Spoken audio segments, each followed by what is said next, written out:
BrenTech here, where tech is made simple.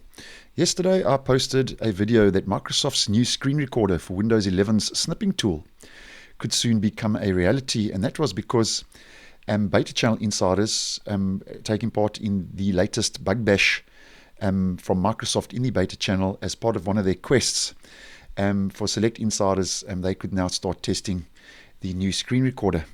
Now that was in the beta channel over the last day or so, and overnight in my region on the 8th of December, Microsoft has now officially started rolling out the screen recording in the Snipping Tool to Windows insiders in the dev channel now for official testing, and that's with version 11.2.11.35.0. So there's a slight difference in the build number between the beta channel and the dev channel for the Snipping Tool with the new screen recording feature and function.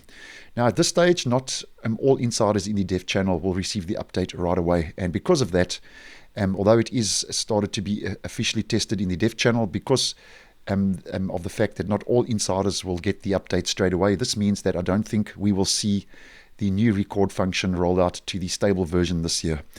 I think we will get this as part of an app update next year, 2023, in the early half of next year, 2023, or as part of a monthly cumulative update, or at this stage, most probably with the Moment 2 update rolling out for Windows 11 22H2, and that will be with the second wave of new features we are expecting to see roll out for Windows 11 22H2 early next year.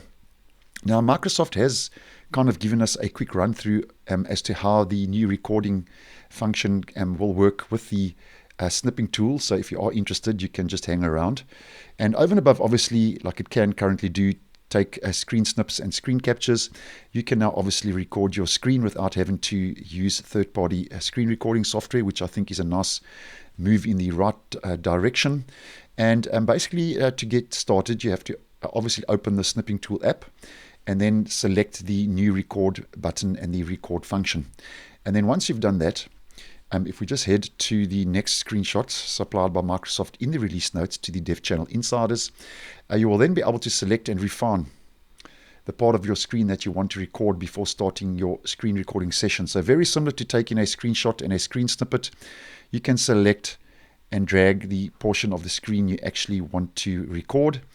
And then obviously you would have to click on Start, which is up here in the little menu provided in the screen recorder app at the top of the screen. And then when you are finished, if we just head to the final screenshot, and once you've recorded your screen and you are recording your screen, when you are finished, you can then preview your recording before saving or sharing it with others. So that's more or less the basic functionality of how this will work. And I think it's about time that Microsoft did roll out a screen recording function as part of a basic function for the Windows operating system, as I think it's about time and very overdue. So that's obviously going to be a nice handy feature when it does roll out next year. Now at this stage, Microsoft is aware of a couple of issues in the dev channel. Obviously in the dev channel it is still early days, so insiders in the dev channel might notice a slight delay between when you click the start button and when the recording begins. So that's between click and start and when the recording begins.